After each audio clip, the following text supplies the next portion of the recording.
Welcome students again. My channel विज्ञान world आपका welcome करता है। तो आज हम वीडियो में हम करेंगे मनुष्य में पोषण। तो मनुष्य में पोषण में पूरा मानव पाचन तंत्र में पढ़ना होगा। उसमें जो भी पाचक रस हैं बनते हैं, कौन कौन से बनते हैं और किस किस फूड को, भोजन के पदार्थ को वो किस किस तरीके से तोड़ते हैं, पाचन करते हैं, वो सारा हम डिटेल में करेंगे। तो सबसे पहले मानव पाचन तंत्र का चित्र कैसे बनाएं वो आता है इसमें। तो आप मेरे साथ साथ देखिएगा, मेरे साथ साथ बनाने की ट्राई भी कर सकते हैं किस तरीके से बनेगा। तो काफ़ी इजी है ये, कुछ इसमें मुश्किल नहीं है। तो देखिएगा,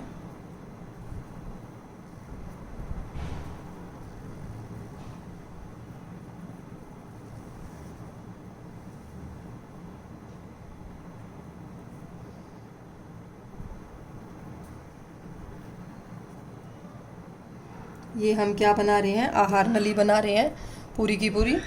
अब उसके बाद ये आहार नली ऐसे जाएगी, यहाँ पे हम बना देते हैं अग्नाशय, पैनक्रियाज बोलते हैं जिसे। फिर बिल्कुल इसके साथ लगती बड़ी आंच स्टार्ट हो जाती है।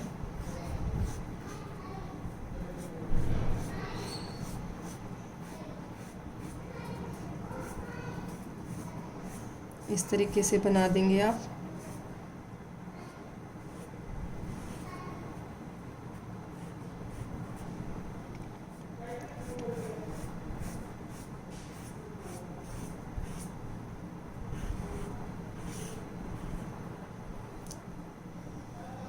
और ये पीछे से आती है छोटी आंत। छोटी आंत बहुत ज़्यादा मुड़ी तुड़ी होती है, यहाँ के जुड़ जाएगी।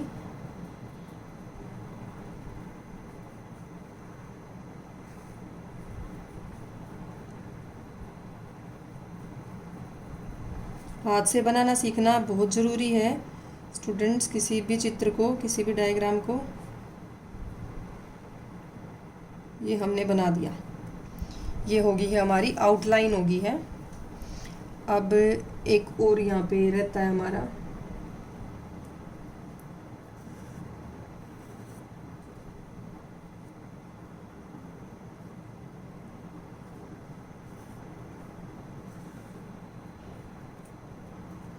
यहाँ होता है हमारा लीवर, यकृत बोलते हैं जिसे। और यकृत से आती है एक नली जो यहाँ जुड़ जाती है इसकी नली में, ठीक है। अगर आप चाहें तो इसे और अट्रैक्टिव बनाने के लिए इसमें आप कलर कर सकते हैं ऐसे। ये देखिए मैंने कलर कर दिया है इसमें। ये पूरी आहार नली को एक ही कलर दिया है, ऑरेंज, क्योंकि ये पूरी आहार नली यहाँ मुख से आपके शुरू होती है, अमाशय से होती हुई ये छोटी आंत है, और फिर छोटी आंत से बड़ी आंत की तरफ, बड़ी आंत की तरफ, और यहाँ गुदा द्वार पे ख़त्म होती है। तो ये पूरी की पूरी आहार नली है। तो ये आहार नली ऐसे ऐसे ऐसे, तो ये आपकी एलिमेंट्री कैनाल बोलते हैं इसको। तो ये पूरी के हमने एक रंग दिया है, ये परिशेषिका है, ये अग्नाशय है, ये आपका यकृत है। तो हम एक हमारा रह गया है डायफ्राम बनाना रह गया है। तो डायफ्राम और बना लेते हैं। यहाँ होता है स्टूडेंट्स डायफ्राम, क्योंकि ये सारा का सारा नीचे होता है, चेस्ट कैविटी जो हमारी होती है।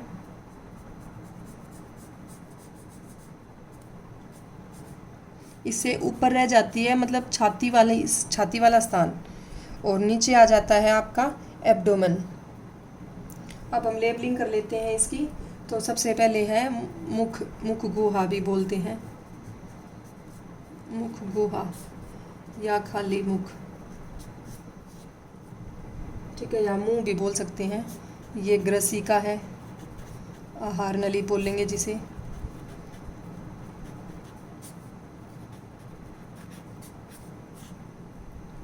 ठीक है, उसके बाद ये है आपका अमाशय, ये है अग्नाशय, ये है यकृत, ये है डायफ्राम,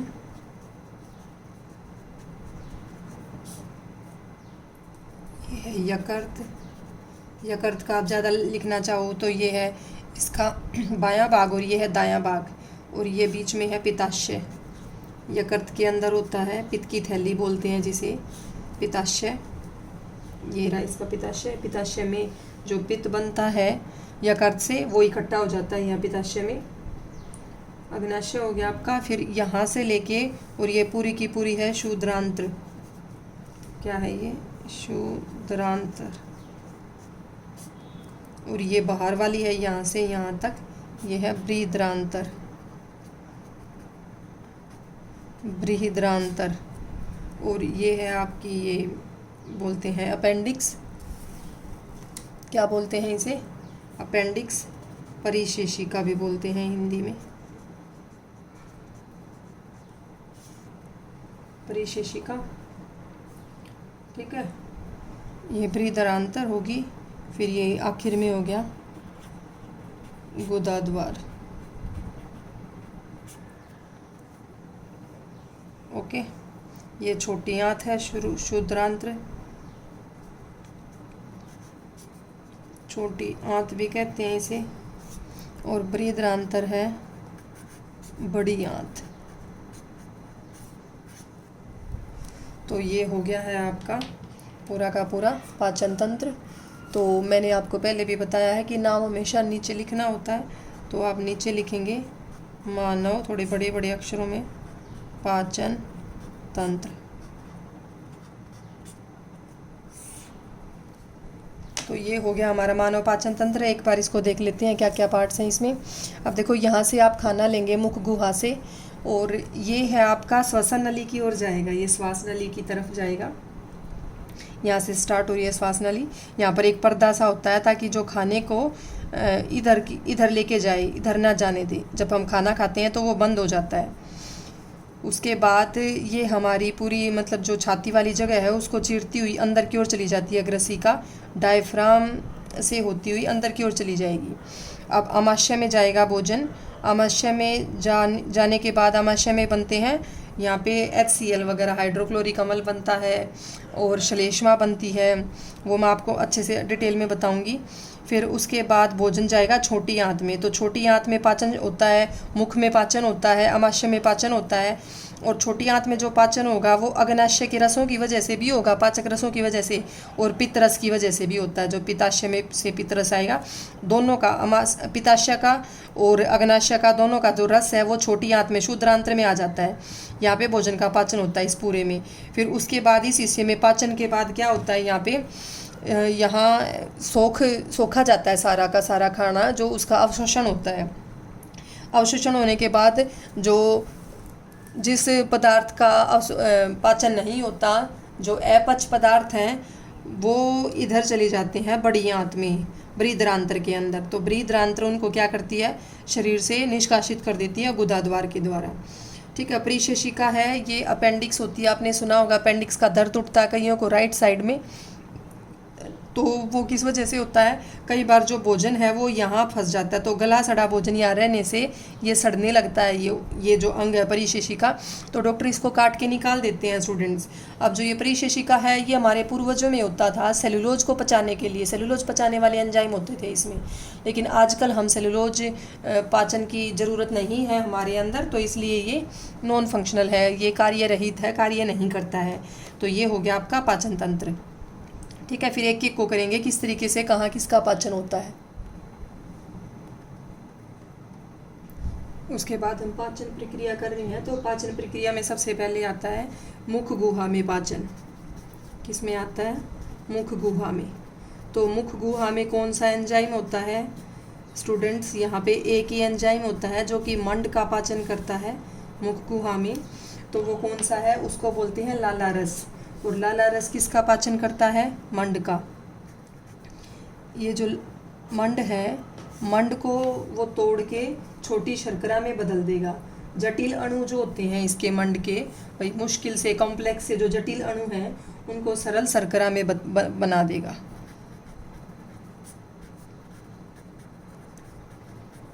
ठीक है, तो ये इसको तोड़ देता है। आप ये कह लो कि जो स्टार्च है,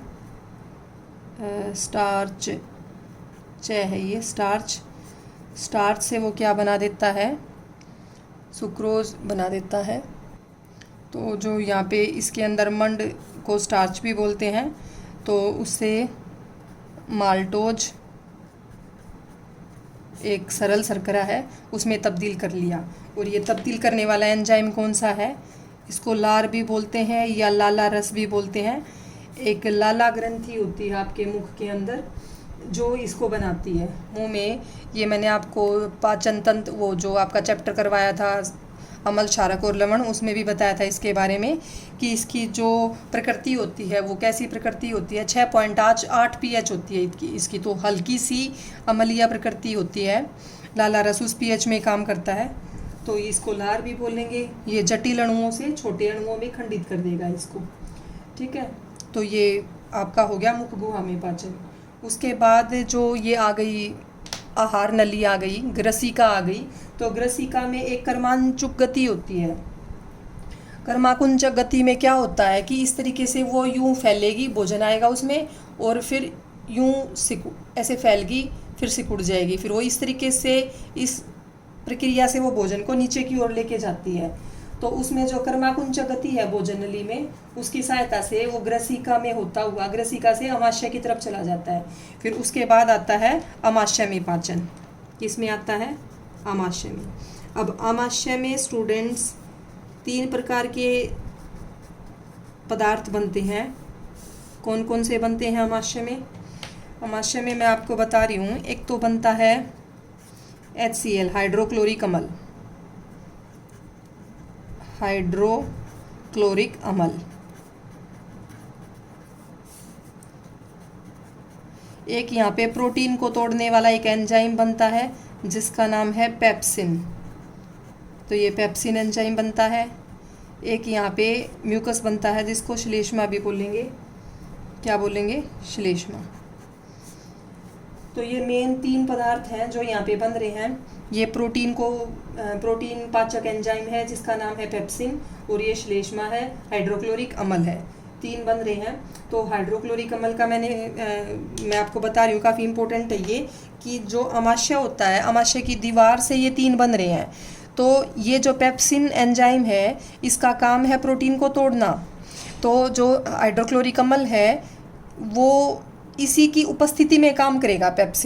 पेप्सिन अम्लीय माध्यम के बिना कार्य नहीं कर पाता, और शुरू में ये जो है कार्य रहित इसकी जो बनता है, लेकिन उसको कार्य वाली फॉर्म में, उस रूप में बदलने के लिए HCl काम करता है, ठीक है। पेप्सिन इस तरीके का बनता है कि जो काम ना कर सके, जो प्रोटीन को ना पचा पाए, लेकिन उसको इस रूप में बदलने के लिए कि वो काम कर पाए और प्रोटीन को पचा पाए, उसमें भी HCl का रोल है। एक तो अम्लीय माध्यम बनाता है, एक इसको मतलब इसको कार्य देने का काम है इसका HCl का। श्लेष्मा का है कि जो HCl है, HCl के प्रभाव से भाई जो आपका अमाशय है, अमाशय की दीवार ना खराब हो जाए, वो जल ना जाए, क्योंकि ये तो एक एसिड है, ठीक है। तो उसका काम होता है श्लेष्मा का। अब कई बार आपने सुना होगा कि मैंने पीछे pH वाले चैप्टर में भी बताया था कि जब ज़्यादा HCl बनता है तो कईयों को एसिडिटी होती है, अम्लता होती है, वो हम पढ़ चुके हैं पीछे। फिर अमाशय के बाद फिर भोजन जाएगा आगे, शूद्रांत्र में जाएगा। कहाँ जाएगा? शूद्रांत्र में। फिर हम पढ़ेंगे शूद्रांत्र में पाचन, शूद्रांतर में पाचन, ठीक है। अब जब शूद्रांत्र में भोजन जाएगा अमाशय से, वहाँ पे एक पेशी होती है, ऐसी मसल, एक ऐसी पेशी होती है जो रोकती है भोजन को, वो खुलेगी तभी वहाँ पे जाएगा। देखिए यहाँ पे एक पेशी होती है, अवरोधिनी पेशी बोलते हैं जिसे। ये अवरोधिनी पेशी खुलेगी तभी भोजन अमाशय से शूद्रांत्र में घुस पाएगा, ठीक है। तो वो अवरोधिनी पेशी का काम ही है इसको यहाँ पे एंट्री देने का। तो उसके बाद शूद्रांत्र में जो पाचन होगा, ये शूद्रांत्र हो गई, इसमें अग्नाशय की वजह से भी होगा और पित्त की वजह से, जो पित्ताशय में पित्त बन रहा है उसकी वजह से भी पाचन होगा, और जो खुद के शूद्रांत्र के अपने जो एंजाइम है जो इससे बनते हैं उनकी वजह से भी पाचन होगा। तो ज़्यादातर जो भोजन का पाचन है वो यहाँ शूद्रांत्र में ही पूरा हो जाता है। फिर बृहदांत्र का काम तो सिर्फ उसको आगे की ओर भेजना है, और इसी में शूद्रांत्र के ही आगे वाले भाग में भोजन का अवशोषण होता है, ये देखिए यहाँ पे 3 चीज़ों की वजह से पाचन होता है। कौन कौन सी हैं? एक तो है आपका यकृत, यकृत का रोल है। एक है आपकी अग्नाशय, ठीक है, और एक शूद्रांत्र खुद है ही। इन 3 की वजह से एंजाइम आते हैं, ये 3 बनाती हैं एंजाइम को, अलग अलग एंजाइम को, तब जाके पाचन होगा। अब जो ये पाचन है तो इसमें यहाँ पे कौन कौन से एंजाइम आएंगे? जैसे यहाँ पे ये आए थे भाई, पेप्सिन एंजाइम था। ऐसे ही यहाँ पे एक तो होता है एमिलेस, एमिलेस एंजाइम होता है। अब जो ये लालारस में एंजाइम होता है, लालारस में भी एमिलेस ही एंजाइम होता है जो स्टार्च को तोड़ता है। तो ये ऐसा ही एमिलेस एंजाइम यहाँ पे है, बस वो बनता है किसके अंतर है? शूद्रांत्र में बनता है, ठीक है। एमिलेस होता है, लाइपेस होता है, लाइपेस और ट्रिप्सिन, ट्रिप्सिन नाम का एंजाइम होता है। ये ट्रिप्सिन करता है आपके जो ये होता है इसकी पेप्सिन की तरह प्रोटीन को डाइजेस्ट करता है, ट्रिप्सिन। और तीसरा है लाइपेज। ये 3 होते हैं। एमिलेज मैंने बताया ये किसका पाचन करेगा? ये मंड का पाचन करेगा, मंड से बिल्कुल ग्लूकोज बना देगा, पूरी तरह तोड़ देगा उसे। ट्रिप्सिन जो है प्रोटीन का पाचन करेगा, ठीक है। और ये जो है वसा का, लाइपेज वसा का पाचन करता है। समझ आ गया आपको? तो ये वसा का पाचन करेगा और वसा को बिल्कुल अम्ल और ग्लिसरॉल में तोड़ देगा। ट्रिप्सिन जो है ये प्रोटीन का पाचन करने वाले, प्रोटीन बनता है स्टूडेंट्स अमीनो अम्ल से, तो अमीनो अम्ल बन जाएगा इसमें टूट के। और जो मंड है, मंड बनती है ग्लूकोज से, तो यहाँ पे ग्लूकोज बन जाएगा। तो ये जो मैं बता रही हूँ ये हो गए छोटे कण, हो गए छोटे अणु, हो गए जो टूट के बन रहे हैं सरल वाले। और ये हैं जटिल, जटिल संरचनाएं से सरल संरचनाएं बनेंगी और ये एंजाइम उनको तोड़ेंगे, बनाएंगे जटिल से जो सरल संरचनाएं बना रहे हैं। तो ये हो गया आपका एमिलेज, ट्रिप्सिन और लाइपेज। उसके बाद यहाँ पे एक अलग से प्रक्रिया आती है जिसको बोलते हैं इमल्सीकरण।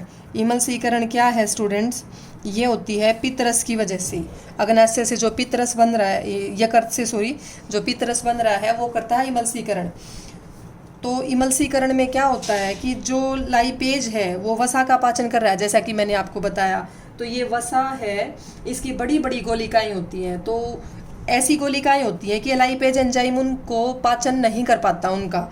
तो लीवर का जो पित्तरस है वो क्या करता है, इसकी वसा की बड़ी गोलिकाओं को छोटी गोलिकाओं में बदल देता है, खंडित कर देगा, इसे तोड़ देगा, जिससे जो लाइपेज एंजाइम है उसकी क्रियाशीलता बढ़ जाएगी, वो ज़्यादा अच्छे से काम करने लगेगा एंजाइम। क्योंकि छोटे वसा को तोड़ना है, अभी से छोटी गोलिकाओं को तोड़ना है, वसा की छोटे छोटे सी बन। तो उस प्रक्रिया को कि भाई जो पित्तरस है वो बड़ी गोलिकाएं जो वसा की हैं उनको छोटी गोलिकाओं में तब्दील कर देता है, ताकि लाइपेज एंजाइम की क्रियाशीलता बढ़ जाए, ठीक है। तो इस प्रक्रिया को बोलते हैं इमल्सीकरण, ठीक है। ये आपको समझ आ गया होगा। इमल्सीकृत होती है वसा, तभी जाके लाइपेज एंजाइम उस पर काम करेगा। ये क्लियर हो ही गए होंगे। तो ये हो गया आपका पाचन शूद्रांत्र के अंदर। उसके बाद शूद्रांत्र में पाचन हो गया है, उसके बाद क्या बचा? फिर बचा है अवशोषण। अब अवशोषण कैसे हो गया? भोजन पूरा पच चुका है, अवशोषण भी शूद्रांत्र में ही होगा। कहाँ होगा अवशोषण? शूद्रांत्र में ही होता है। अब अवशोषण के लिए शूद्रांत्र में दीर्घरोम होते हैं। क्या होते हैं? दीर्घरोम। कि जो शूद्रांत्र है वो इस तरीके से हमने बनाई थी कि भाई इस तरीके से वो होने की बजाय ऐसे मुड़ी होती है अंदर की ओर, ठीक है, यूं मुड़ी होती है, सीधी नहीं होती। तो इनको क्या बोलते हैं? इनको बोलते हैं दीर्घरोम। ये दीर्घरोम होते हैं। इनका काम क्या है कि ज़्यादा से ज़्यादा सतही क्षेत्र बढ़ जाए। सतही क्षेत्रफल अगर बढ़ेगा तो ज़्यादा भोजन का अवशोषण अच्छे से होगा। इन दीर्घरोम के अंदर बहुत सारी क्या होती है? रक्तवाहिनियाँ होती हैं, रक्त होता है उनके अंदर, ताकि यहाँ से भोजन का अवशोषण हो सके। तो ये सतही क्षेत्रफल बढ़ा देते हैं दीर्घरोम। भाई कोई चीज़ या तो ऐसे सीधी हो या फिर ऐसे ऐसे हो, भाई जैसे उंगलियाँ हैं, ऐसे फिंगर्स की तरह, उंगलियों की तरह दीर्घरोम होते हैं। तो ज़्यादा क्षेत्रफल हो गया ना, एक तो भाई ऐसे सीधा होता, एक इस तरीके से है, तो ज़्यादा क्षेत्रफल होने से अवशोषण ज़्यादा जगह से होगा, ठीक है। तो ये भोजन अवशोषित होकर कहाँ चला जाएगा? आपका रक्त में चला जाएगा। और रक्त एक वहन तंत्र है जो उसको हर कोशिका तक लेके जाएगा, जहाँ पे ऑक्सीजन भी आएगी आपके श्वसन तंत्र से, और वहाँ पे पाचन होके ऊर्जा निकलेगी बहुत सारी, और आपके जो सभी दैनिक जीवन कार्य हैं और अनुरक्षण कार्य हैं उनको करने के लिए ऊर्जा मिल जाएगी। फिर अब इसके अवशोषण के बाद आता है आपका बहिक्षेपण। बहिक्षेपण क्या होता है? भोजन जो नहीं पचा, जो व्यर्थ का भोजन था, उसको शरीर से बाहर निकालने का कार्य क्या होता है? बहिक्षेपण। ऐसे लिखेंगे बहिक्षेपण। तो बहिक्षेपण है सबसे लास्ट वाला। और बहिक्षेपण का कार्य कौन करता है? बृहदान्त्र। कौन करता है इसका कार्य? बृहदान्त्र करती है, बड़ी आंत। बृहदान्त्र के अंदर एक और काम होता है, जो पानी होता है ना हमारे शरीर में, जो जल होता है, जल के अवशोषण का कार्य भी होता है। हमारी जो दैनिक जीवन की क्रियाएं हैं उनके आधार पर, और जितना पानी हमने पिया उसके आधार पर कम ज़्यादा हो जाएगा अवशोषण। लेकिन वही ये जो बृहदान्त्र है इसी के अंदर होता है जो आपके जल का अवशोषण है। तो गुदा द्वार से जो अपशिष्ट पदार्थ थे वो निकल जाएंगे बहिक्षेपण प्रक्रिया के द्वारा। और गुदा द्वार में एक अवरोधिनी मसल होती है, अवरोधिनी पेशी होती है वहाँ पे भी, जो नियंत्रित करती है कि वर्ज्य पदार्थों को कैसे निकालना होगा। बृहदान्त्र में क्या होती है? वहाँ पे भी होती है एक अवरोधिनी पेशी जो नियंत्रित करेगी अपशिष्ट पदार्थों के निकलने को। अवरोधिनी पेशी है, ठीक है। तो ये हो गया है आपका बहिक्षेपण। तो ये कंप्लीट हो गया है पाचन। अब उसके बाद आते हैं, एक तो दंत शरण का टॉपिक दिया हुआ है कि दंत शरण क्या होता है। दंत शरण मैं आपको पीछे अमल क्षारक लवण वाले चैप्टर में भी बता चुकी हूँ। दंत शरण होता है स्टूडेंट, जो इनेमल और डेंटिन है आपकी वो धीरे धीरे नरम हो जाती है, ठीक है। क्यों? क्योंकि जो अमल है आपके इसमें खाने में, जो शर्करा है, तो वो शर्करा पे बैक्टीरिया मुंह के अंदर होते हैं, तो वो बैक्टीरिया शर्करा को अमल में तब्दील कर लेते हैं। किस में तब्दील कर देते हैं? अमल में।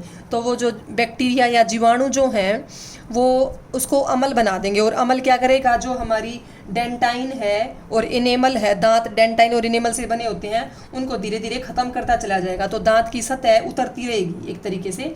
तो इसलिए हम क्या कहते हैं कि भोजन के बाद ब्रश करनी चाहिए, क्योंकि ब्रश करेंगे तो ब्रश जो है आपकी पेस्ट का पीएच होता है क्षारकीय है, तो मुंह की प्रकृति हो जाएगी क्षारकीय है, ठीक है। तो अम्लीय प्रकृति नहीं रहेगी, अमल बनेगा ही नहीं, भोजन में शर्करा ही नहीं बचेगी, वहाँ से शर्करा ही साफ हो जाएगी, तो जीवाणु फिर किसको अमल में तब्दील करेंगे। तो इस तरीके से हम क्या करते हैं, अपने दांतों को संक्रमण से बचा सकते हैं, ठीक है। उसके बाद 2-4 प्रश्न हैं, इनको भी देख लें आप साथ साथ। ये प्रश्न है, तो सबसे पहला, स्वयंपोषी और विषमपोषी पोषण में क्या अंतर है, ये मैं आपको बता चुकी हूँ। स्वयंपोषी और विषमपोषी में आप अपने आप लिख देंगे इसे बना के। प्रकाश संश्लेषण के लिए आवश्यक कच्ची सामग्री पौधा कहाँ से प्राप्त करता है? तो पौधा देखिए कार्बन डाइऑक्साइड होती है कच्ची सामग्री में प्रकाश संश्लेषण के लिए, वो तो हवा से प्राप्त करेगा, जल जमीन से प्राप्त करेगा, मृदा से, जो जड़ें हैं वो मृदा से अवशोषित करती हैं जल को, और क्लोरोफिल उनके अंदर अपने आप होता है, और बच गया प्रकाश सूर्य का प्रकाश, तो वो सूर्य से प्राप्त करेगा। तो ये 4 जो आवश्यक चीज़ें होती है प्रकाश संश्लेषण के लिए, उन्हें अलग अलग जगह से प्राप्त करता है। फिर क्वेश्चन है अगला, हमारे आमाशय में अमल की क्या भूमिका? अमल का पूरा इंपॉर्टेंट कार्य है जो मैंने आपको बताया, आप लिख देंगे। पाचक एंजाइम को क्या कार्य है? तो हर पाचक एंजाइम का अपना कार्य होता है। ये काफ़ी बड़ा प्रश्न बन जाता है अगर इस तरीके से पूछते हैं तो। फिर पचे हुए भोजन को अवशोषित करने के लिए क्षुद्रांत्र को कैसे विकल्पित किया गया है? तो क्षुद्रांत्र में मैंने आपको बताया दीर्घरोम होते हैं, तो दीर्घरोम के रूप में विकल्पित किया गया है कि दीर्घरोम ज़्यादा सतही क्षेत्र बढ़ा देंगे जिससे अवशोषण और ज़्यादा होगा। अब इसके बाद आपके इस चैप्टर में, इस टॉपिक में एक एक्टिविटी भी दी हुई है, ये क्रियाकलाप है। इस क्रियाकलाप में क्या कह रहे हैं कि 2 परखनली ले ली, ए और बी परखनली, और दोनों में 1-1 ml मंड ले लिया, मंड का घोल ले लिया, ठीक है। फिर क्या करेंगे, ए परखनली में थोड़ी सी लार डाल दी, भाई मुंह से निकाल के थोड़ी लार डाल दी, और बी में नहीं डाली, बी में कुछ भी नहीं डाला। बी में क्या था, दोनों में मंड ली है और ए में आपने लार डाल दी। फिर उसको चेक करेंगे थोड़ी देर बाद आयोडीन घोल की सहायता से। आयोडीन घोल क्या चेक करता है, मैंने आपको पीछे भी बताया है इसी चैप्टर में कि आयोडीन का आ जाता है नीला काला रंग, अगर वहाँ पे मंड है तो मंड की उपस्थिति को चेक करता है आयोडीन।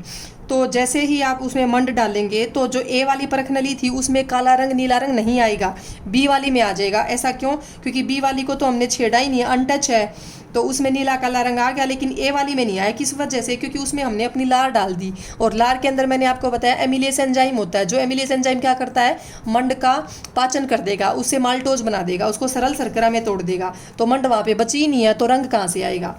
तो इससे पता चलता है कि जो हमारी लार है उसमें एमिलेस एंजाइम होता है और मंड पर उसकी क्रिया होती है, और जो मंड को सरल शर्करा में तोड़ देती है। तो ये एक क्रियाकलाप भी दिया हुआ है इसी टॉपिक में।